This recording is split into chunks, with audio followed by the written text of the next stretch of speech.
وَدَّ الَّذِينَ كَفَرُوا لَوْ تَغْفُلُونَ عَنْ أَسْلِحَتِكُمْ وَأَمْتِعَتِكُمْ فَيَمِيلُونَ عَلَيْكُمْ مَيْلَةً وَاحِدَةً وَلَا جُنَاحَ عَلَيْكُمْ إِن كَانَ بِكُمْ أَذًى من مطر أو كنتم مرضى أن تضعوا أسلحتكم وخذوا حذركم إن الله أعد للكافرين عذابا مهينا.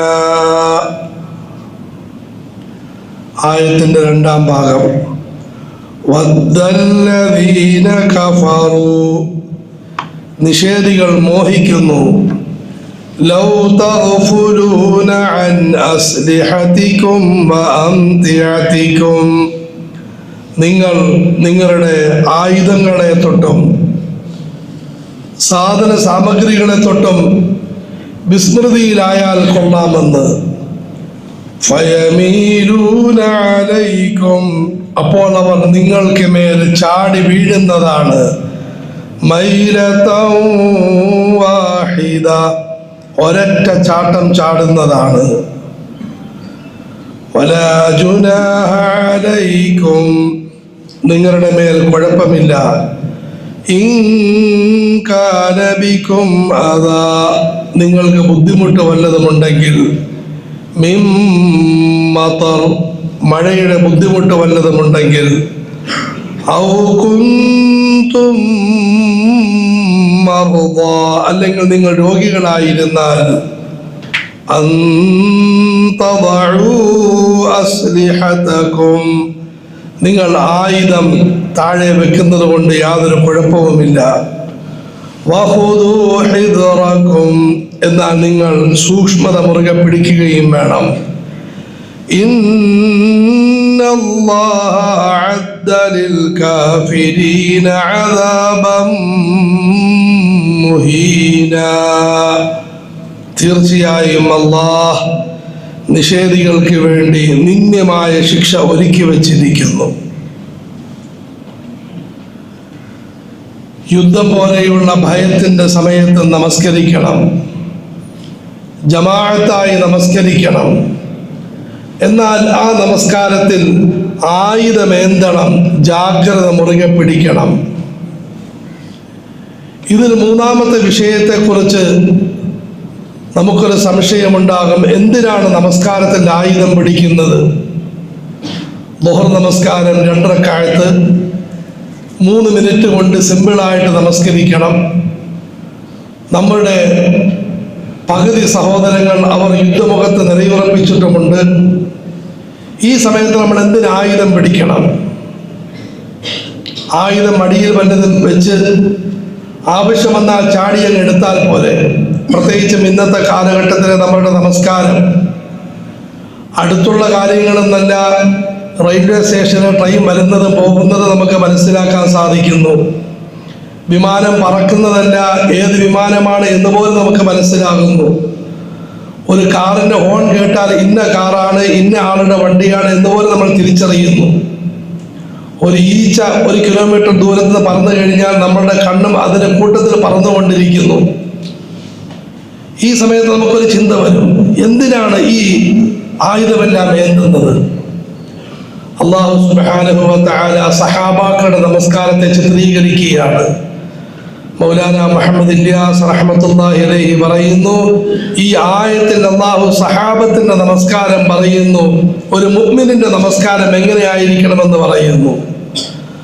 വദ്ദല്ലദീന കഫറൂ love തഗ്ഫുലൂന അൻ അസ്ലിഹതികും വഅംതിഅതികും ഫയമീലൂന അലൈക്കും മൈലതൻ വാഹിദ. നിങ്ങൾക്ക് മാത്രമല്ല, നിങ്ങളുടെ കടുത്ത എതിരാളികൾക്കും ഒരു കാര്യം അറിയാം, മുസ്ലിമീങ്ങൾക്ക് 5 നേരത്തെ നമസ്കാരമുണ്ടെന്ന്. അവരാ നമസ്കാരം യഥാസമയത്ത് നമസ്കരിക്കുമെന്ന്, അവരാ നമസ്കാരം ജമാഅത്തായി നമസ്കരിക്കുമെന്ന്, അവരാ നമസ്കാരം അതീവ ഭക്തിയോടുകൂടി നമസ്കരിക്കുമെന്ന് നിഷേധികൾക്കറിയാം.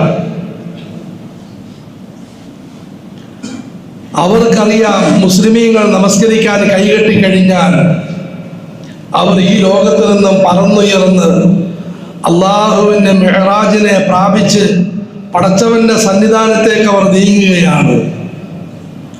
അവർക്ക് ആയുധത്തെക്കുറിച്ചും സാധന സാമഗ്രികളെ കുറിച്ചും ഒരു ബോധവും ഉണ്ടാകുന്നതല്ല. അവർക്ക് സഹാബാക്കളെ പറ്റി അറിയാം. ഒരു സഹാബി നമസ്കരിക്കുകയാണ്, അദ്ദേഹത്തിൻ്റെ കുഞ്ഞ് അരികിൽ കിടക്കുന്നു. ആ കുഞ്ഞിൻ്റെ അരികിലേക്ക് വലിയൊരു പാമ്പ് വന്ന് വീഴുന്നു. കുഞ്ഞ് നിലവിളിക്കുന്നു. ആൾക്കാരെല്ലാവരും ഓടിക്കൂടി ആ പാമ്പിനെ അടിച്ചു കൊല്ലുന്നു. എന്നിട്ട് കുഞ്ഞിനെ രക്ഷിക്കുന്നു. അദ്ദേഹം നമസ്കാരം സ്വച്ഛന്തമായി നിർവഹിച്ച് സലാം വീട്ടിയിട്ട് ചോദിക്കുന്നു, ചെറിയ എന്തോ ഒരു ബഹളം കേട്ടല്ലോ എന്ന്. കുഞ്ഞിനടുത്ത് നമസ്കരിക്കുന്ന വ്യക്തിയാണ്. ചെറിയ എന്തൊരു ബഹളം കേട്ടല്ലോ. അവർ പറയുന്നത്, ചെറിയ ബഹളമെന്നോ? പാമ്പ് കുഞ്ഞിനെ കൊല്ലാൻ എടുത്തിരുന്നു, ഞങ്ങളെല്ലാവരും കൂടി അടിച്ചു കൊന്നതാണ്. അല്ലാഹു ഞാൻ അറിഞ്ഞില്ല കേട്ടോ. ഇതാണ് സഹാബത്തിന്റെ നമസ്കാരം. അലി റളിയല്ലാഹു തആല അൻഹുവിന്റെ കാലിൽ അമ്പ് തറയ്ക്കുന്നു. എത്ര വലിച്ചൂരാൻ നോക്കിയിട്ട് മൂരാൻ സാധിക്കുന്നില്ല. ശരി സഹോദരങ്ങളെ, ഞാൻ നമസ്കരിക്കാൻ കൈകെട്ടാം. നിങ്ങൾ ആ സമയത്ത് എന്തെങ്കിലും ചൂരിയെടുക്കും. നമസ്കരിക്കാൻ കൈകെട്ടുന്നു, ഖുർആനിലേക്ക് ആണ്ടിറങ്ങുന്നു. ആൾക്കാർ വന്ന് പിടിക്കുന്നു, വലിക്കുന്നു, ചുരുട്ടുന്നു, മറിക്കുന്നു, എന്നിട്ട് അമ്പ് പുറത്തേക്ക് എടുക്കുന്നു.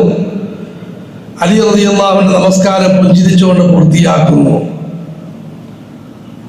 നിഷേധികൾക്കറിയാം നിങ്ങളുടെ നമസ്കാരത്തെ കുറിച്ച്.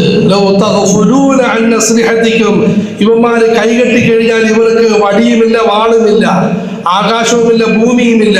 ഇവർ പടച്ചവരിലേക്ക് നീങ്ങുമെന്ന് അവർക്കറിയാം.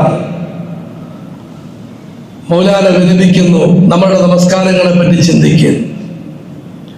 ആ ഒരു നമസ്കാരത്തിന് യാഥാർത്ഥ്യം ഉണ്ടാക്കാൻ വേണ്ടിയാണ് കെലിമയും നമസ്കാരവും എന്ന് പറഞ്ഞ് ഈ പ്രവർത്തനം, തബ്ലീഗിന്റെ പ്രവർത്തനം സജീവമാക്കിയത്. എന്നിട്ട് നമ്മൾ പറയുന്നത്, എന്തിനാ ഈ നമസ്കാരത്തെ പറ്റി പറയുന്നത്? വേറെ വല്ല കാര്യം പറഞ്ഞാൽ പോലെ. وَالَّذِينَ كَفَرُوا لَوْ تَغْفُلُونَ عَنْ أَسْلِحَتِكُمْ وَأَمْتِعَتِكُمْ. നിങ്ങൾ നിങ്ങളുടെ ആയുധങ്ങളിൽ നിന്ന്, സാധനങ്ങളിൽ നിന്ന് അശ്രദ്ധരായാൽ فَيَمِيلُونَ عَلَيْكُمْ مَيْلَةً وَاحِدَةً. ഒരൊറ്റ അടി നിങ്ങളെ അടിക്കാമെന്ന് അവർ വിചാരിക്കുന്നു. അവരുമായിട്ട് യുദ്ധത്തിന് പോകരുത്, അനങ്ങാതിരിക്കണം, ബാങ്ക് കൊടുക്കും, കൈകെട്ടും. ഈ സമയത്ത് അവർ അടിക്കണമെന്ന് അവർ വിചാരിക്കുന്നു. അടിച്ചാൽ അടി കൊള്ളും, അങ്ങനെ അവർ വീഴും. അതുകൊണ്ടാണ് നിങ്ങളോട് ആയുധമെടുക്കാൻ പറഞ്ഞത്. ഇനി അല്ലാഹു തആല ദീനിന്റെ ലാളിത്യത്തിലേക്ക് വീണ്ടും മടങ്ങുന്നു. ولا جناح عليكم إن كان بكم أذى من مطر. മഴ പോലെയുള്ള വല്ല ബുദ്ധിമുട്ടുകളും നിങ്ങൾക്ക് ഇനി ഉണ്ടായി, കടുത്ത മഴ. ആ സമയത്ത് നിങ്ങൾക്ക് ആയുധമൊന്നും എടുക്കാൻ കഴിയുന്നില്ല. അപ്പോൾ ഒരുമാതിരി നിയമം കൊണ്ടുവന്ന് ആയുധത്തോടു കൂടി നിസ്കരിച്ചാലേ ശരിയാവുള്ളൂ. മഴയുടെ ഉച്ചിയിൽ നിന്നുകൊണ്ട് മലവെള്ള പാച്ചിലിന്റെ ഇടയിൽ ആയുധം പിടിച്ച് നിസ്കരിക്കൽ എന്ന് ചിലപ്പം ഗൗരവത്തിൽ നിർദ്ദേശം പറഞ്ഞേക്കാൻ വേണ്ട. ആ സമയം നിങ്ങൾ ആയുധം പിടിക്കണ്ട. ഔ കുന്തും മർദാ അൻ തദഉ അസ്ലിഹതകും. ഒരു വ്യക്തി ശ്വാസം മുട്ടൽ നിസ്കരിക്കുന്നു, നിങ്ങൾ പീരങ്കി തോണി വെച്ച് നിസ്കരിച്ചാലേ പറ്റുള്ളൂ. പനി വന്ന് വിറച്ചുകൊണ്ടിരിക്കുക, വിറയൊക്കെ വിറയാണ്. പക്ഷെ നിസ്കാരം ഖുർആനിൽ പറഞ്ഞിരിക്കുന്നത് പീരങ്കി തോണി വെച്ചുകൊണ്ട് നിസ്കരിക്കണമെന്നാ. ആള് വലിച്ചു പോകും. ഇതും ദീനില്ല. സുബ്ഹാനല്ലാഹ്, അല്ലാഹുവിന്റെ ദീൻ എത്ര രസകരം. മേപ്പോട്ട് പൊക്കുന്നു, മധ്യത്തിലോട്ട് കൊണ്ടുവരുന്നു. നിങ്ങൾക്ക് നല്ല മഴയുണ്ട്, അതുപോലെ തന്നെ നിങ്ങൾക്ക് കഠിന രോഗമുണ്ട്, ആയുധം അടി വെച്ച് നിസ്കരിക്കും. പക്ഷേ വീണ്ടും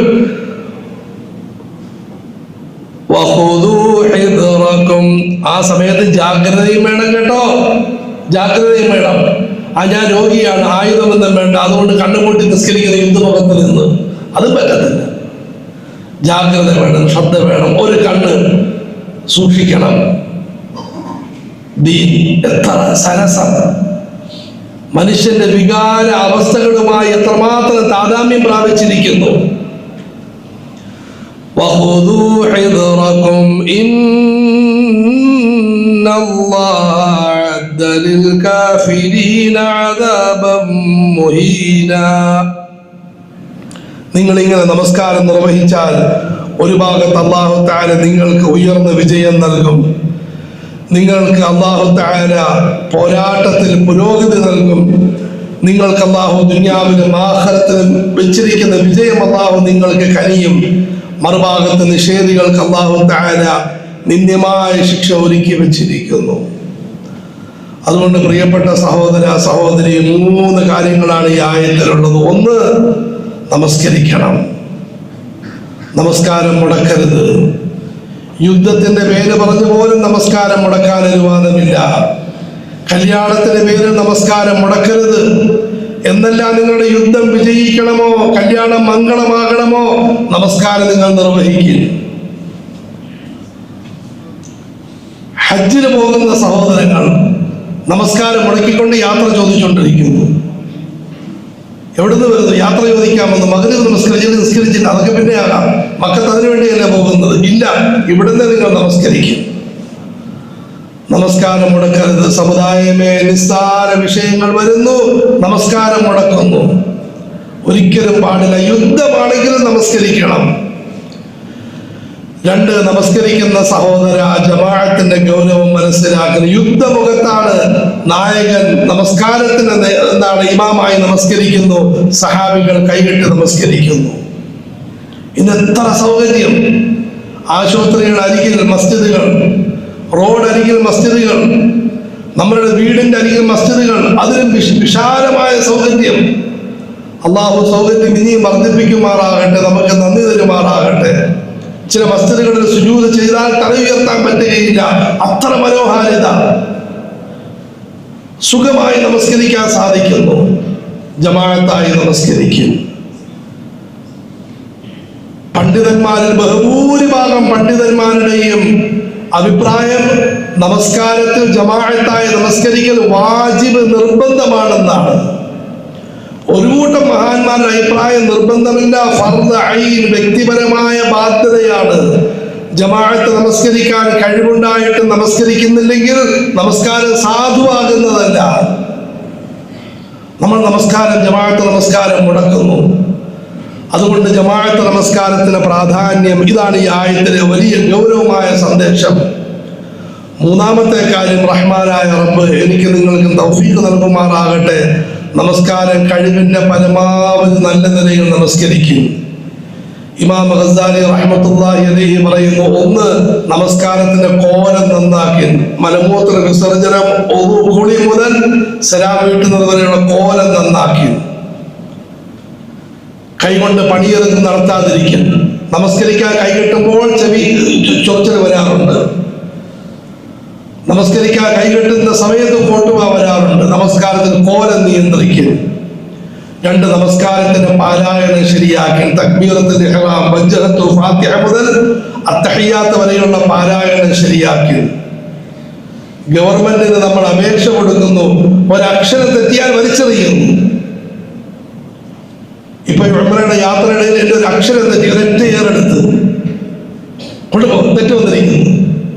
ആ തെറ്റ് തിരുത്തി കൊണ്ടുവന്നു. നമ്മൾ നിരന്തരം നമസ്കാരത്തിൽ തെറ്റുകൾ വരുത്തുന്നു. അള്ളാഹു ശിക്ഷിക്കാത്തത് ഭാഗ്യം. നമസ്കാരത്തിന് പാരായണം ശരിയാക്കി. ആലിമീങ്ങളെ കൂട്ടത്തിൽ ഇരിക്കൽ. ആലിമീങ്ങളും ഈ മോട്ടി കാര്യങ്ങൾ ജനങ്ങൾക്ക് പഠിപ്പിച്ചു കൊടുക്കില്ല. തഹിയ്യാത്ത് പഠിപ്പിച്ചു കൊടുക്കൽ, നമസ്കാരത്തിന്റെ കാര്യങ്ങൾ പഠിപ്പിച്ചു കൊടുക്കൽ. ഇവിടെ റമദാൻ മാസത്തിൽ ബഹുമാനപ്പെട്ട ഉസ്താദ് നമസ്കാരത്തിന്റെ കാര്യം പഠിപ്പിക്കുമ്പോൾ എത്ര നന്നായിരിക്കും വർഷം മുഴുവനും പഠിപ്പിച്ചാൽ. 3-ാമത്തെ കാര്യം, നമസ്കാരം ഹൃദയംഗമായി നമസ്കരിക്കൽ. എന്താണ് ഹൃദയംഗം? മഹാനായ സയ്യിദ് മഖ്ദൂം റഹ്മത്തുള്ളാഹി അലൈഹി പറയുന്ന 2 കാര്യങ്ങൾ. 1, സുജൂദിന്റെ സ്ഥാനത്തേക്ക് നോക്കി നമസ്കരിക്കൽ. 2, ഓതുന്ന കാര്യങ്ങൾ കാര്യങ്ങൾ ഇന്നതാണെന്ന് ഓർമ്മിക്കും. ഞാനിപ്പോൾ ബിസ്മില്ലാഹി ഓതുന്നു, അർ റഹ്മാൻ ഓതുന്നു, അർ റഹീം ഓതുന്നു, ഓതുന്ന കാര്യങ്ങളെ പറ്റി ഓർക്കിൻ. നമസ്കാരത്തിൽ ഭയഭക്തി വരും. അള്ളാഹു നമുക്ക് നമസ്കരിക്കാൻ തൗഫീഖ് നൽകുമാറാകട്ടെ. നമസ്കാരത്തെ ജീവിതത്തിന്റെ പ്രധാന ഭാഗമാക്കാൻ അള്ളാഹു തൗഫീഖ് നൽകുമാറാകട്ടെ. സ്ത്രീകളെല്ലാവരും യഥാസമയത്ത് വീടുകളിൽ നമസ്കരിക്കുന്ന സ്വഭാവം അള്ളാഹു കൊണ്ടുവരുമാറാകട്ടെ. പുരുഷന്മാരെ മുഴുവൻ ആളുകളും മസ്ജിദുകളിൽ വന്ന് നമസ്കരിക്കുന്ന ഒരവസ്ഥാവിശേഷം റഹ്മാനായ റബ്ബ് നൽകുമാറാകട്ടെ. അള്ളാഹു നമ്മൾ മരണപ്പെട്ടു പോയവർക്ക് പരിപൂർണ്ണ മഗ്ഫിറത്ത് റഹ്മത്ത് നൽകുമാറാകട്ടെ. ജീവിച്ചിരിക്കുന്നവർക്ക് അള്ളാഹുവിന്റെ പൊരുത്തത്തിലായി ദീർഘായുസ്സും സന്തോഷവും സമാധാനം നൽകുമാറാകട്ടെ.